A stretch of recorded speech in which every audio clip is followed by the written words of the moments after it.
Bismillahirrahmanirrahim. Assalamualaikum warahmatullahi wabarakatuh. Nah, di sini kita akan membahas, pada video kali ini kita akan membahas mengenai konfigurasi elektron dan sistem periodik unsur pada mata kuliah telaah kurikulum dan bahan ajar kimia yang mana dosen pengampu kita yaitu Bapak dosen Pangoluan Soleman Ritonga SPD MSI. Sebelum memulai masuk ke materi, izinkan saya memperkenalkan diri. Perkenalkan, nama saya Zakiah Asri dengan NIM 12310720783. Di sini kita akan membahas mengenai konfigurasi elektron dan sistem periodik unsur, yang mana materi ini dipelajari di kimia kelas 10 SMA.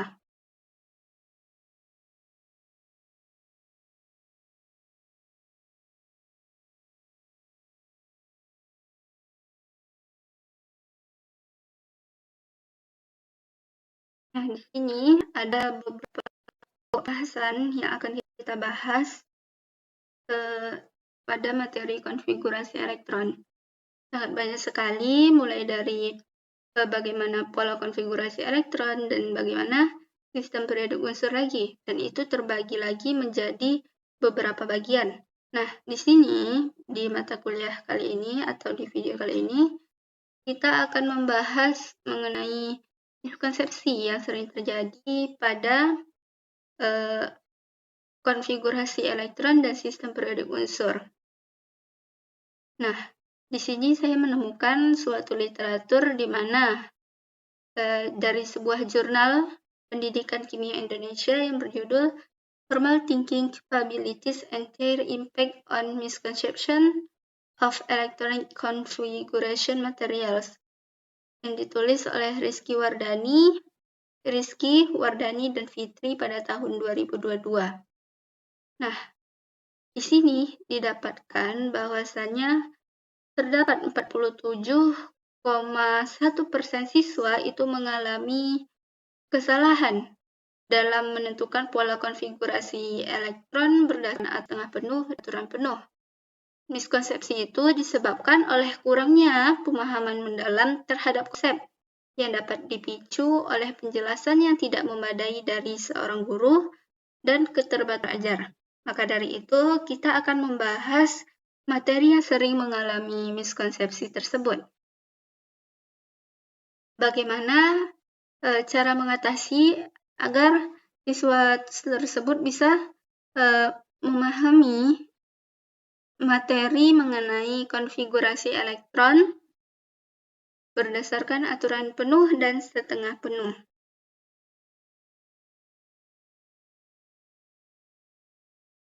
Nah, di sini ada masuk ke pokok pembahasannya, yaitu mengenai konfigurasi elektron. Konfigurasi elektron itu sebenarnya apa sih?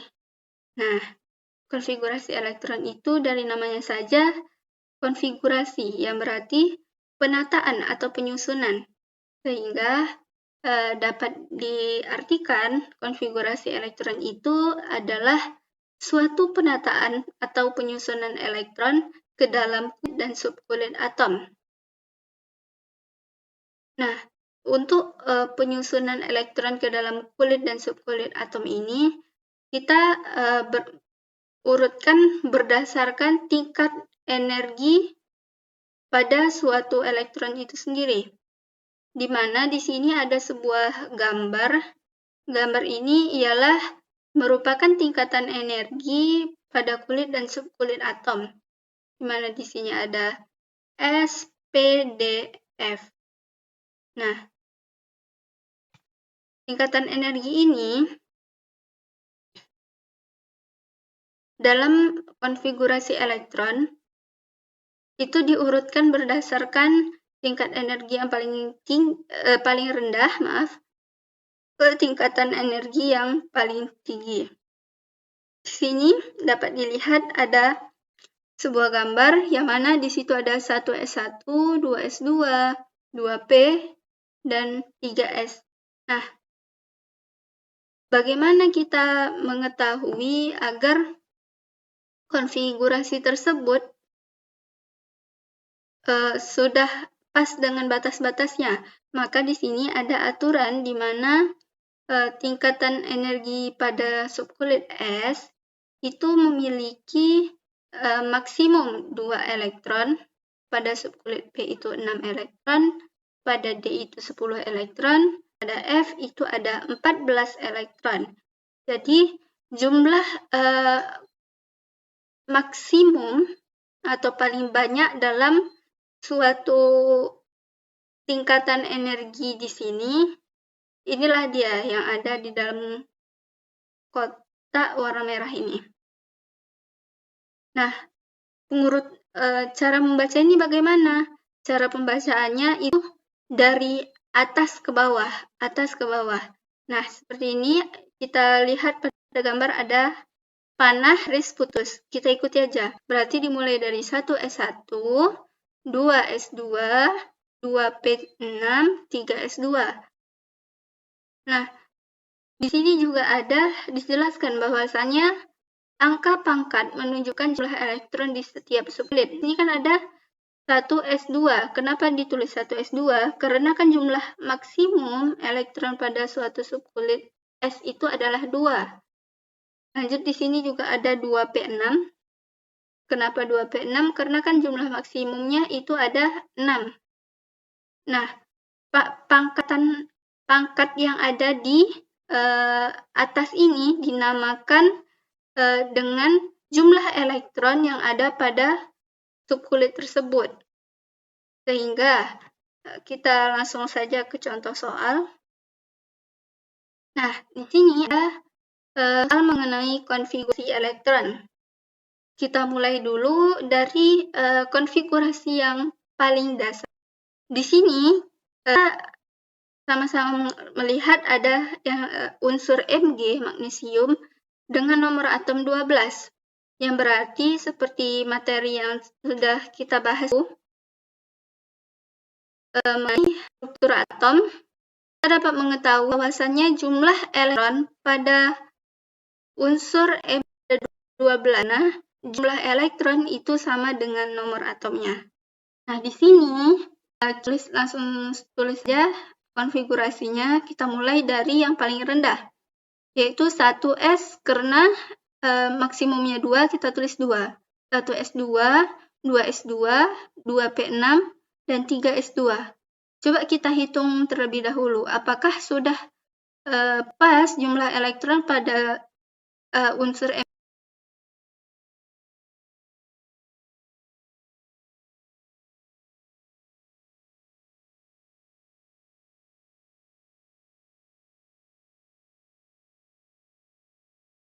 Nah, di sini ada contoh soal lagi yang mana ada unsur Se dengan konfigurasi dengan nomor atom 34. Maka konfigurasi dari Se itu kita dapat tulis berdasarkan urutan tingkat energi pada subkulitnya. Dimulai dari 1S1, 2S2, 2P6, 3S2, 3P6, 4S2, 3D10. Kita hitung sudah berapa? Di sini sudah 12, 12, 18, 20, 4S2-nya sampai 4S2 20, ditambah lagi dengan 3D10, dapat 30 elektron. Di sini maksimum untuk tingkatan energi P itu adalah 6. Karena di sini cuma kurang 2, jadi kita tulis 2. Nah, di sini ada suatu unsur Fe dengan nomor atom 26. Nanti teman-teman bisa langsung saja untuk coba memberikan konfigurasi elektron berdasarkan contoh yang telah dijelaskan di atas tadi nih. Nah, kita masuki kepada contoh konfigurasi elektron yang sering mengalami miskonsepsi oleh siswa, yaitu konfigurasi dengan aturan penuh dan setengah penuh. Nah, untuk konfigurasi itu sendiri, untuk mencapai kestabilan suatu atom itu bisa dengan konfigurasi penuh dan setengah penuh. Jadi, langsung saja kita masuki ke contoh soal. Di sini ada Cu dengan nomor atom 29, yang mana konfigurasinya yaitu dapat dituliskan sesuai tingkatan energinya, seperti yang di atas tadi, 1s2, 2s2, 2p6, 3s2, 3p6, sudah berapa? Sudah ada 18. Nah, di sini ada 4s1 dan 3d10. Nah, kok bisa? Harusnya kan diisi dulu 4s2 baru 3d9. Nah, inilah kita gunakan aturan yang namanya aturan penuh dan setengah penuh pada konfigurasi elektron, di mana untuk mencapai kestabilan, konfigurasinya itu harus berdasarkan aturan penuh dan setengah penuh. Bagaimana cara menentukannya? Kan jumlah maksimum dari subkulit D itu adalah 10. Nah, berarti untuk konfigurasinya itu ditulis setengah penuh bisa dengan 5 ataupun 10. Nah, kalau 5 kurang kan? Maka ditulislah 10. Kenapa di sini jadi S1? Karena karena elektron di S ini pergi pindah ke D, ke tingkatan energi yang lebih tinggi, karena elektron kepada tingkatan energi yang lebih tinggi. Kemudian di sini ditulis dengan 4s1, kenapa 1? Agar dia stabil. Karena kalau misalnya di sini ditulis 2, di sini 9, maka yang stabil hanya pada 4s1, karena dia konfigurasinya menjadi penuh, sedangkan 3d9 nanti itu bukan setengah penuh dan juga bukan penuh. Maka dari itu kita bikin konfigurasinya seperti ini. Jadinya pada 4s1 itu dengan konfigurasi setengah penuh, dan pada 3d10 itu menjadi konfigurasi yang penuh. Sehingga dapatlah kestabilan konfigurasi dari suatu atom tersebut. Karena pada poin pentingnya itu yang harus diingat, konfigurasi elektron itu akan stabil dengan aturan penuh ataupun setengah penuh.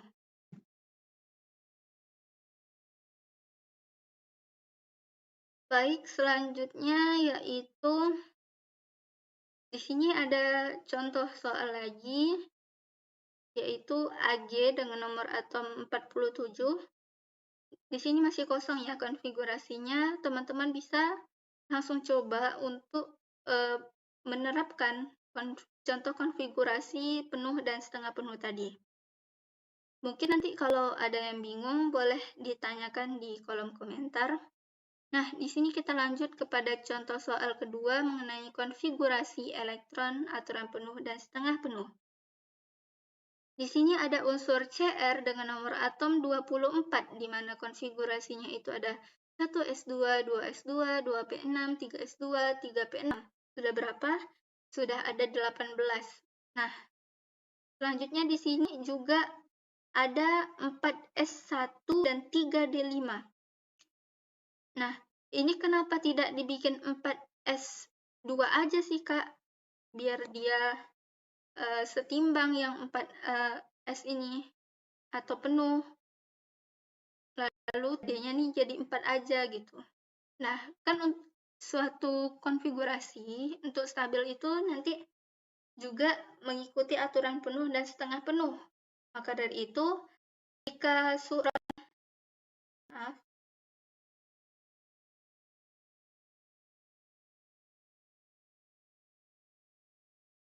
jika elektronnya yang S ini cenderung pindah ke D, maka D ini menjadi 3D5.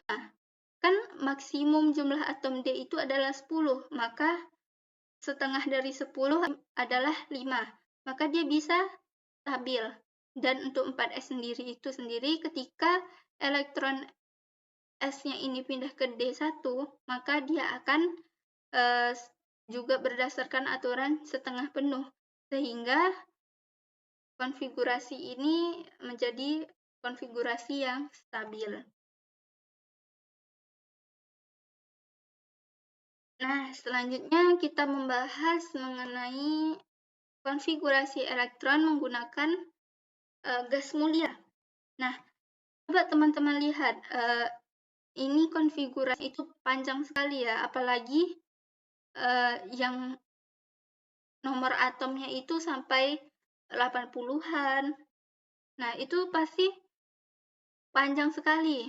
Nah, ada tips atau cara konfigurasi untuk menyingkat konfigurasi tersebut. Bagaimana cara menyingkatnya? Cara menyingkatnya kita gunakan golongan 8A atau golongan gas mulia, di mana golongan gas mulia ini sendiri semua konfigurasinya itu telah stabil. Dikatakan stabil, nah kita lihat di sini. Di sini adalah satu unsur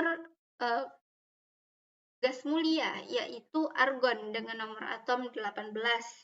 Nah, untuk konfigurasi itu sendiri ada 1s2, 2s2, 2p6, 3s2, 3p6, dan 4s2.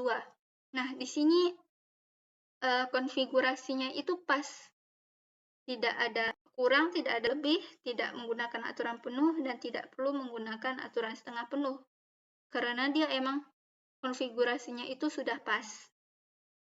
Nah, kita bandingkan dengan unsur dari suatu atom yang memiliki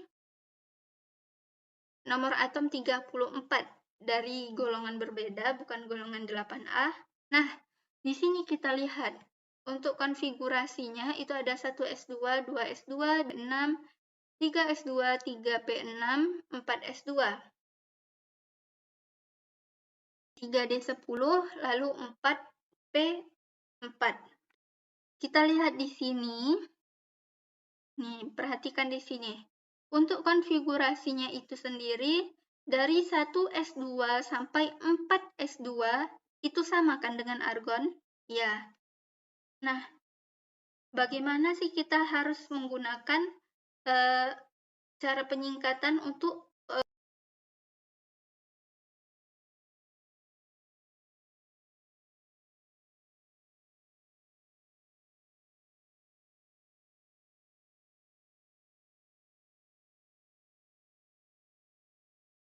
Nah, di sini ada unsur Se dengan nomor atom 34.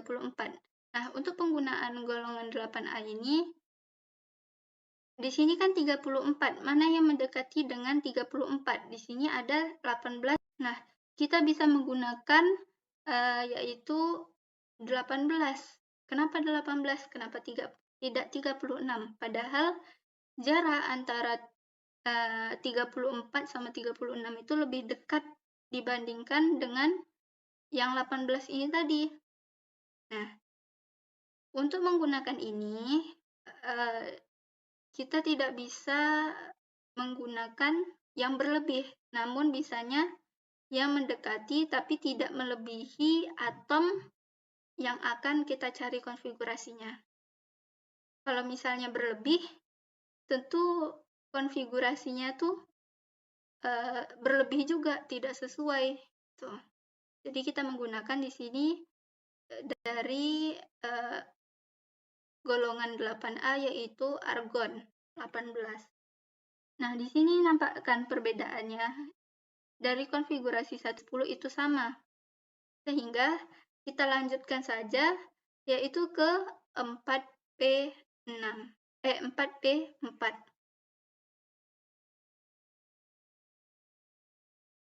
Maaf, maksudnya 3D10 4P6. Nah, kita dapat ringkas nih, yang sama nih tadi menjadi 18AR. Maksudnya di sini konfigurasinya itu yang di awal sama dengan konfigurasi AR. Begitu juga di sini ada untuk KR dari golongan gas mulia, dan di sini ada contoh dari unsur atom lain yaitu Ag. Nah, kita dapat menyesuaikan konfigurasinya mengikuti konfigurasi gas mulia yang mana kita bisa lihat pada di sebelah kanan ini sudah ada bagaimana konfigurasinya, nanti tinggal disesuaikan saja.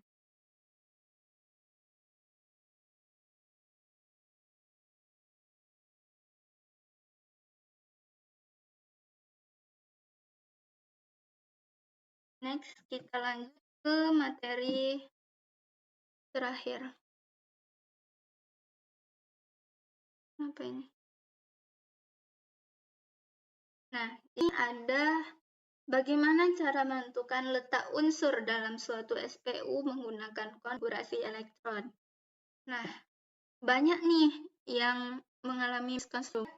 Bagaimana cara menentukan periode dan golongan suatu unsur dalam konfigurasi elektron. Nah, perlu diingat bahwasanya untuk menentukan periode suatu konfigurasi itu adalah jumlah kulitnya, yaitu jumlah kulit terluarnya ini. Lalu, untuk menentukan golongan itu berdasarkan jumlah elektron valensi terakhir. Nih, valensi terakhir. Nah, di sini ada beberapa tingkatan energi untuk menentukan golongan. Nah, di sini ada yaitu 1A sampai 2A. Ini bisa teman-teman lihat sendiri. Di sini ada SP, golongan A 3A sampai 8A, golongan B 3B sampai 2B. Bisa teman-teman lihat sendiri di sini, di slide. Nah, kita langsung aja ke soal biar tidak bingung. Nah, di sini ada unsur AR dari golongan, kita belum tahu golongannya berapa, anggap saja kita belum tahu golongannya berapa, dengan konfigurasi yaitu 18, ini konfigurasinya, nomor atomnya 18. Gimana cara menentukan periode dan golongannya? Kita lihat di sini, dia diakhiri oleh P dan S. Berarti ini berhubungan dengan golongan A, yaitu 3A dan 8A. Nah, kita lihat di sini bagaimana cara kita menentukan apakah berada pada golongan berapakah suatu konfigurasi tersebut atau suatu unsur berdasarkan konfigurasinya. Nah, kita lihat di sini, kita tentukan dulu jumlah dari suatu periode. Periodenya yaitu jumlah kulit terluar. Nah, jumlah kulitnya tuh yang paling akhir di sini ada 4S2. Maka dapat kita tentukan bahwasannya periode unsur A ini adalah 4. Nih, 4 yang di akhir ini, konfigurasi paling terakhir. Lalu bagaimana cara menentukan golongan? Nah, diakhiri dengan SP, maka ini dijumlahkan. 6 ditambahkan dengan 2. Sehingga diolah 8. Maka ditentukan bahwasannya AR ini adalah periode 4 golongan 8.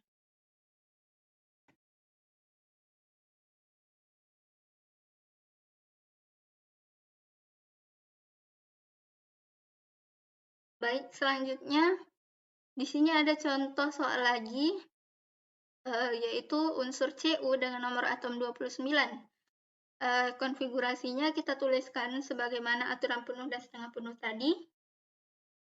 Nah, bagaimana cara menentukan periode dan golongannya? Kita lihat di sini periodenya. Kak, di sini kan 3D10 paling terakhir. Kenapa pula ditulis jadi 4 periodenya? Nah, di sini untuk konfigurasinya itu yang paling terakhir 4S1. Karena apa? Karena kan elektronnya itu yang paling terakhir dalam konfigurasi berada pada 4S karena elektronnya lebih cenderung kepada 3D atau energi yang lebih tinggi.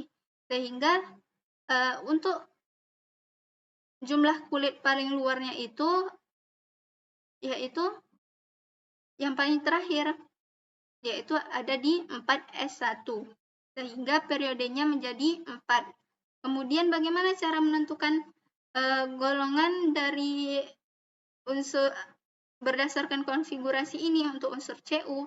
Nah, di sini diakhiri dengan SD, yang berarti dia golongan B.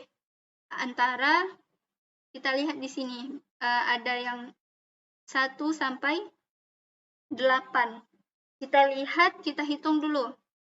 Nah, karena SD ini berkaitan, maka kita jumlahkan. Maka kalau konfigurasi itu diakhiri dengan SD, maka kita jumlahkan elektron pada S dan D, sehingga didapatkanlah 11. Kalau 11 berarti dia golongan berapa? Dia ada di golongan B pada dengan 1B. Karena di sini jika jumlah totalnya itu 11, maka dia golongan. Oke, selanjutnya ini ada nomor atom, mana konfigurasinya bisa teman-teman lihat sendiri di slide. Nah, diakhiri dengan 4S2. Bagaimana menentukannya? Nah, di sini ada periode pada jumlah kulit terakhir. Berarti dia bukan diakhiri dengan SP, SD, ataupun F. Dia diakhiri oleh S. Karena di depannya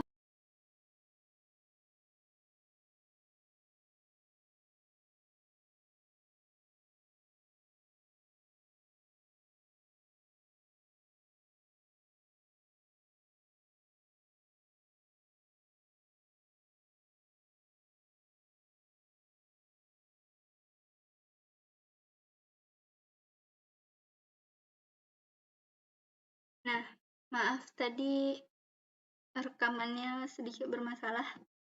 Nah, di sini maka unsur Ca dengan konfigurasi yang sudah ada di slide diakhiri dengan jumlah kulitnya yaitu 4S2. Maka periodenya kita lihat dari jumlah kulitnya yaitu ada 4. Maka Ca berada di periode keempat. Bagaimana menentukan golongannya? Untuk menentukan golongan, karena dia diakhiri dengan S, maka tidak perlu dijumlah-jumlahkan lagi, langsung saja, yaitu kita lihat aja jumlah elektron valensi terakhirnya berapa, yaitu 2. Sehingga dapat ditentukan dia di golongan kedua. Oke. Ya, dapat kita tentukan bahwasannya dia ada di golongan kedua.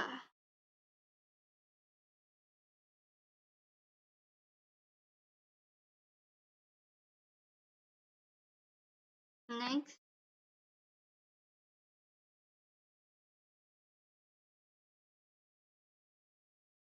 Baik, mungkin cukup sekian penjelasan materi singkat saja dari saya mengenai beberapa miskonsepsi yang sering terjadi pada saat